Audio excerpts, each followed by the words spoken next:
महोदय ने सदन के अंदर झूठ बोला है, एक तारांकित प्रश्न के जवाब में झूठ बोला है और लिख के झूठ बोला है।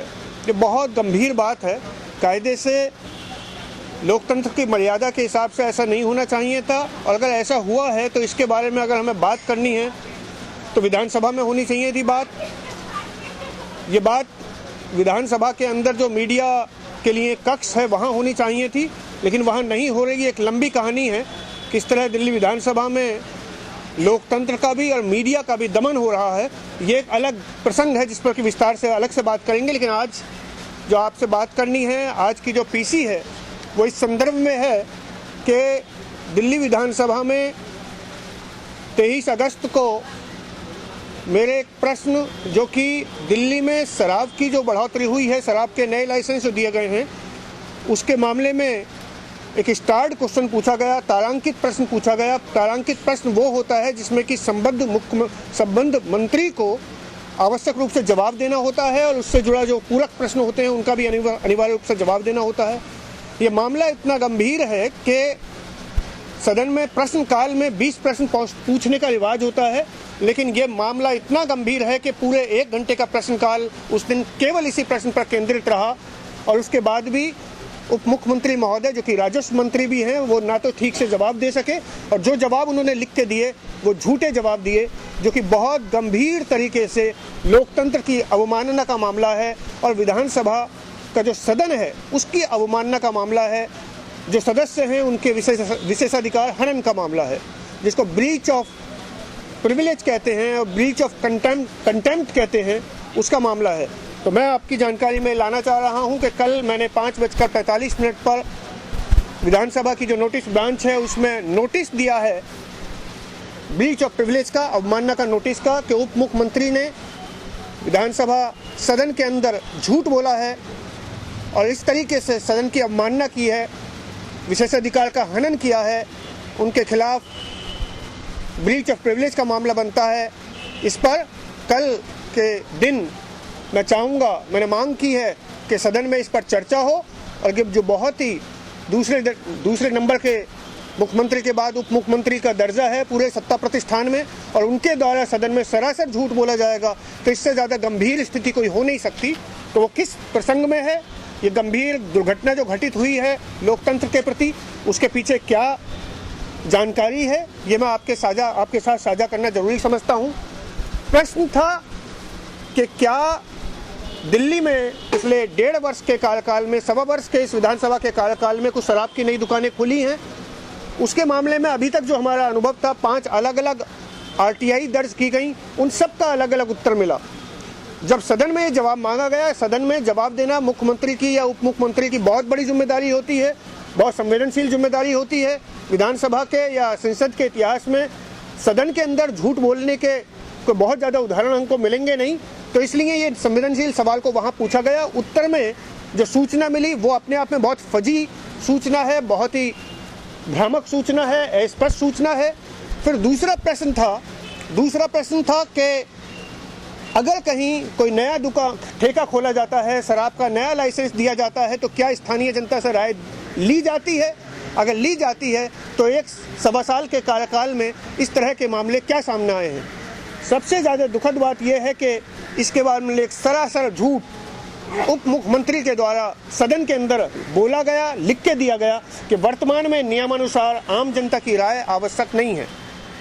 मेरे सामने मैं आपके साथ प्रेस रिलीज के साथ साझा किया है, ये दिल्ली एक्साइज रूल्स 2010 की जो एक्साइज पॉलिसी है, जो इस समय दिल्ली में एक्साइज पॉलिसी प्रचलन में है, उसकी कॉपी आपके साथ प्रेस रिलीज के साथ आप तक पहुंची है।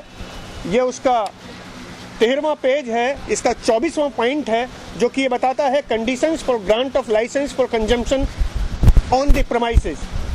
ये कहता है, बिल्कुल स्पष्ट है कि deputy commissioner of excise shall take all reasonable steps to ascertain the opinion of persons who reside or have property in the neighborhood and are likely to be affected by the proposal। बिल्कुल स्पष्ट excise policy 2010 की कहती है कि deputy commissioner इसको सुनिश्चित करेगा कि वो जो पास के पड़ोस के रहने वाले हैं वो किसी भी नए ठेके, नए लाइसेंस के खुलने की स्थिति में उनसे राय ली जाएगी, उनसे ओपिनियन ली जाएगी। दिल्ली विधानसभा के इतिहास में और देश भर के विधायी संस्थाओं के इतिहास में ये एक नमूना पेश हो गया है कि उप मुख्यमंत्री के द्वारा बिल्कुल साफ झूठ बोला गया। न केवल दिल्ली की एक्साइज पॉलिसी कहती है, स्वयं इसी सरकार का सर्कुलर, जो कि 2016 का ही सर्कुलर है, एक दूसरे महीने का है, एक 8वें महीने का है, ये स्पष्ट कहता है एक मामले में कि all licence are hereby informed that as per provision of section 40 of the Delhi Excise Act 2009, whosoever consume liquor in public places and create nuisances, so and so। तो ये एक्साइज पॉलिसी अभी यही है, उसके संदर्भ में बिल्कुल साफ झूठ बोला गया। अब प्रश्न ये उठता है कि इतना गंभीर, इतना साफ झूठ क्यों बोला गया? कि अगर इस प्रश्न के उत्तर में राजस्व मंत्री, उप मुख्यमंत्री ये कहते कि राय लेने का प्रावधान है, तब अगला सवाल बनता कि पिछले 1.5 वर्ष जो 140 से भी अधिक नए लाइसेंस दिए गए हैं, उस मामले में आपने कितना अनुपालन किया है। अब क्योंकि अनुपालन नहीं किया है, क्योंकि जनता से राय ली नहीं गई है, इसलिए उन्होंने 140 मामलों में उनका झूठ पकड़ा जाए, इसकी जगह उन्होंने एक बड़ा झूठ बोलना का शायद कोशिश की कि राय लेने का कोई प्रावधान ही नहीं है। लेकिन झूठ चाहे 1 हो चाहे 140 हो, झूठ झूठ है और ये बहुत गंभीर स्थिति है, क्योंकि ये कितना संवेदनशील मामला है कि पूरी दिल्ली शराब की मंडी बनने के कगार पर है। दिल्ली एक सभ्य समाज बना रहेगा, एक नौजवानों के लिए, बुजुर्गों के लिए, महिलाओं के लिए उनकी सुरक्षा और इज्जत को बनाए रखने वाला शहर रहेगा, या बिल्कुल वो हर चौराहे, हर कॉलोनी के बाहर दुकानें खुलेंगी। ये मामला दिल्ली में तनाव पैदा करने वाला, लॉ एंड ऑर्डर की समस्याएं पैदा करने वाला बन चुका है, इसलिए ये बहुत गंभीर मामला था। सवाल आगे ये था कि नए वैंड्स या नए लाइसेंस जारी करने पर एमएलए से, क्षेत्र के विधायक से स्वीकृति ली जाती है। इस मामले में फिर उप मुख्यमंत्री महोदय ने लिखकर झूठ बोला है। उन्होंने कहा कि वर्तमान में नियमानुसार विधायक की स्वीकृति आवश्यक नहीं है। मैं फिर आपको दस्तावेज आपके साथ साझा करूंगा। ये देखिएगा, Delhi state civil supplies corporation limited का एप्लीकेशन फॉर्म है।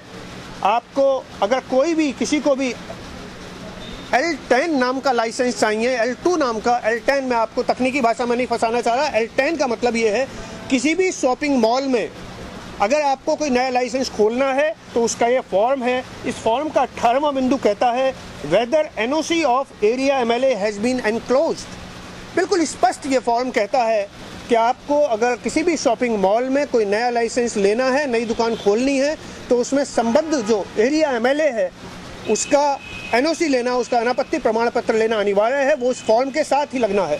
तो अब 2 स्थितियां हो सकती हैं। बिल्कुल ये तो स्पष्ट है कि जो नीतिगत प्रावधान है उसमें MLA की कंसेंट, MLA की स्वीकृति आवश्यक है।